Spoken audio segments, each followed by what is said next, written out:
अब होता है ऑपरेशन सिंदूर।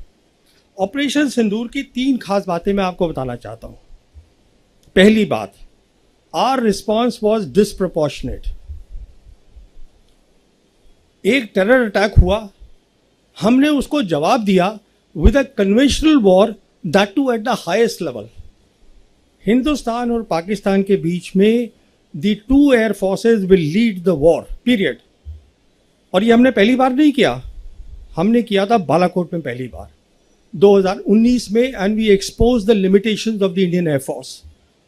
मिसाल के तौर पर हमने बालाकोट में हमारी एयरफोर्स ने ऑपरेशन बंदर करा, चुपके से जाकर वी कॉट देम अनअवेयर, उनके रडार्स बंद थे, we cross the their air space और हम अपना BVR छोड़कर आ गए।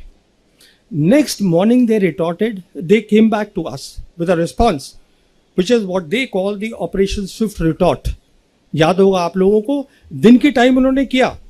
और उनका फोकस क्या था? उनका फोकस था military targets, not non military targets. आप कभी एयरफोर्स नॉन मिलिट्री टारगेट्स पे इस्तेमाल नहीं करते बाबा। उनका फोकस था मिलिट्री टारगेट। और उन्होंने क्या देखा, हमारी इलेक्ट्रॉनिक वॉरफेयर बहुत कमज़ोर थी। सिंपल वर्ड्स में इलेक्ट्रॉनिक वॉरफेयर का मतलब ये होता है कि काबिलियत कि आप दूसरे का कम्युनिकेशन को जैम कर दे। तो हमारे जो ऑफिसर थे उनका कम्युनिकेशन जैम हो गया, he was taken prisoner of war. हम कुछ लेसन नहीं सीखे, बट वो सीख गए कि इलेक्ट्रॉनिक वॉरफेयर पे फोकस करो। This is the key to the modern warfare. Electronic warfare होता है what is called, I won't give a technical explanation, it is something that is called electromagnetic spectrum. बहुत ज़रूरी चीज़ है। होता क्या है कि एटमॉस्फेयर में 7 तरीके की इलेक्ट्रोमैग्नेटिक वेव्स हैं। एक मिसाल के तौर पर है विजिबल लाइट। जैसे आप लोग मुझे देख रहे हैं, मैं आपको देख रहा हूँ, this is only possible because visible light है। सिमिलरली एक एक्सट्रीम पे है उनके रेडियो वेव्स, जिससे हम कम्युनिकेशन करते हैं। एक्सरे होती है जो हमारी एक्सरे मशीन में काम आती हैं। माइक्रोवेव है जो हम माइक्रोवेव चलाते हैं। कहने का मतलब ये है, ये जो चीज़ है इलेक्ट्रोमैग्नेटिक स्पेक्ट्रम, अगर आप किसी भी फौज के पास एक काबिलियत है इसमें compete करने की, तो वो लड़ाई जीत जाएगा। दूसरा अगर उसमें नहीं compete कर जाएगा, वो लड़ाई हार जाएगा। It's simple as that. This is today the crux of the modern warfare, to have a superiority in the electromagnetic spectrum, and the part of that is electronic warfare.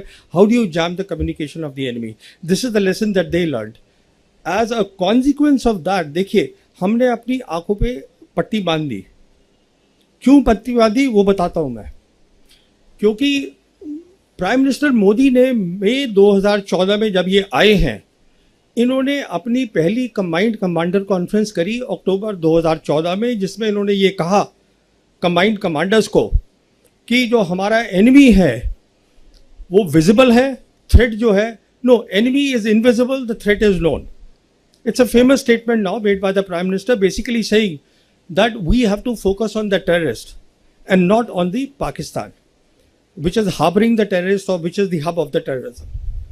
तो वो फोकस वो बन गया कि सब कन्वेंशनल वॉर हमें करनी है, हमें काउंटर टेररिज्म को करते रहना है। उसी समय मुझे याद है एयर चीफ हमारे होते थे, एयर चीफ मार्शल अरूप राहा। मैंने उनसे पूछा भी था, मैं कहा ये आप कर क्या रहे हैं, because he started asking a role कि एयरफोर्स का भी रोल होना चाहिए। अरे बाबा, एयरफोर्स को ये था कि सारी ग्लोरी इंडियन आर्मी को मिल रही है, तकमे मिल रहे हैं, उनको ऑनर मिल रहा है टेररिस्ट मारने का, तो हमें मिलना चाहिए। So that entire line of leadership of the Indian air force, they also way very happy कि हमें भी ऐसा रोल दीजिए कि हम टेररिस्ट के खिलाफ काम करें। तो हमने 2019 में कोई लेसन नहीं सीखा।